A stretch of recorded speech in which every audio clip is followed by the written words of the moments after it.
Hello, dear seekers of peace and clarity. Welcome to Whispers of the Mind, the space where we unravel life's complexities and nurture the wisdom within. Today, we're diving into a subject that touches us all: forcing relationships. Whether it's with a partner, a friend, or even a colleague, we've all experienced the struggle of trying to make something work when it simply doesn't flow. But here's an essential truth. Relationships aren't meant to feel like constant battles.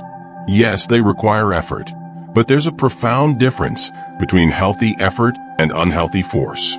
In this conversation, we'll explore how to recognize when you're forcing a relationship, the beauty of embracing flow over force, practical steps to gracefully let go when it's time.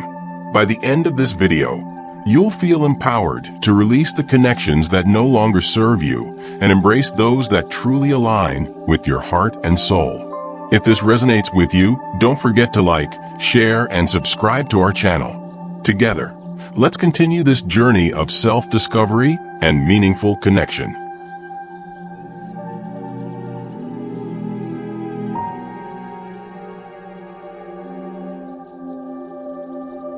Let's start with awareness.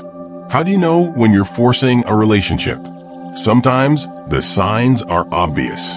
Other times, there's subtle whispers, easily drowned out by hope or fear. 1. Imbalance in effort. Think of a relationship like a garden. Both people need to tend it, watering, weeding, and nurturing it to grow. But if you're the only one holding the watering can, while the other person stands by, indifferent, that's a sign. Are you the one always reaching out, apologizing, or fixing things? I remember a friend of mine who was constantly bending over backward to keep a friendship alive.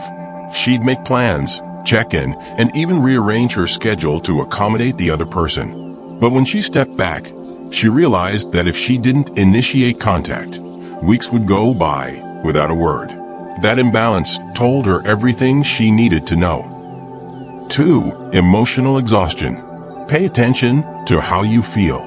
If every interaction leaves you drained, anxious, or questioning your self-worth, something's wrong. Relationships should uplift, not deplete. I had a colleague once who always needed validation. Every conversation felt like walking on eggshells, one wrong word, and they'd spiral.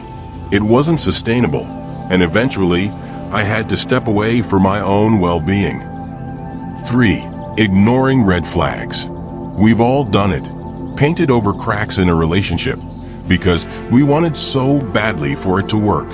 Maybe it's disrespect, constant criticism, or a lack of reciprocity. Red flags are there for a reason, to protect us. Ask yourself, am I excusing behaviors I wouldn't tolerate from anyone else? Why am I so afraid to acknowledge these issues? Reflection exercise. Grab a pen and paper. Write down one relationship in your life where you feel stuck. Now list 3 ways that relationship makes you feel. If those feelings are more negative than positive, it's time to reevaluate.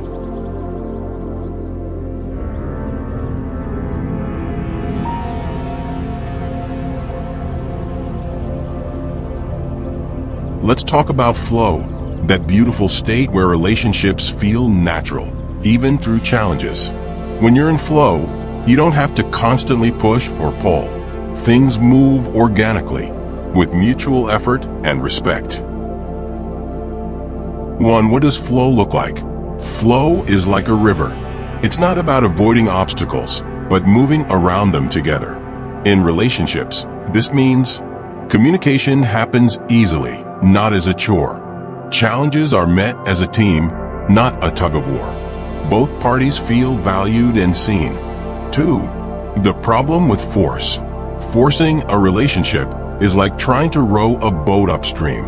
You're using all your energy, but you're getting nowhere. And here's the truth. Even if you succeed in forcing something, will it bring you peace? Or will it leave you feeling empty because you had to lose pieces of yourself to make it work?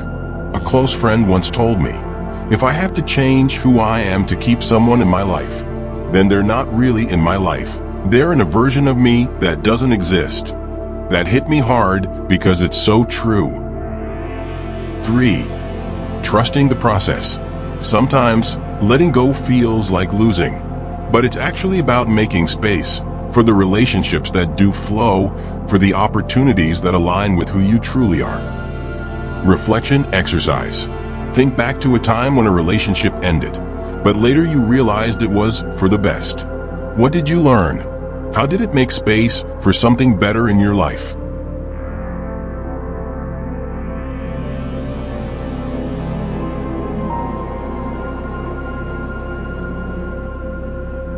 Letting go is tough. It's not about abandoning people. It's about honoring your worth and theirs. Here's how you can do it. 1. Pause and reflect. Take a step back. Journal, meditate, or simply sit in silence. Ask yourself, what is this relationship teaching me? Am I staying out of love or out of fear? 2. Set boundaries. Boundaries aren't about shutting people out. They're about creating space for mutual respect. Maybe it's limiting contact, saying no without guilt, or being honest about your feelings. 3. Focus on growth. When you let go, you free yourself to grow. Revisit old hobbies, spend time with people who uplift you, and invest in becoming the best version of yourself. I remember when I let go of a toxic friendship. At first, I felt lost, but over time, I rediscovered passions I'd neglected and built deeper connections with people who truly supported me. 4. Practice forgiveness. Forgiveness isn't about excusing bad behavior. It's about freeing yourself from resentment. Write a letter, one you don't have to send, acknowledging your feelings, thanking the person for the lessons, and releasing the pain.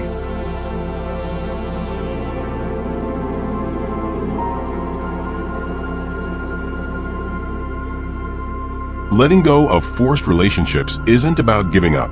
It's about growing up. It's about choosing yourself, not in a selfish way, but in a way that honors your value and invites others to do the same. Remember, you can't say the wrong thing to the right person. The wrong person will remain wrong, no matter how many right things you do. So, Howl family, let's reflect. Are you holding on to something that's holding you back?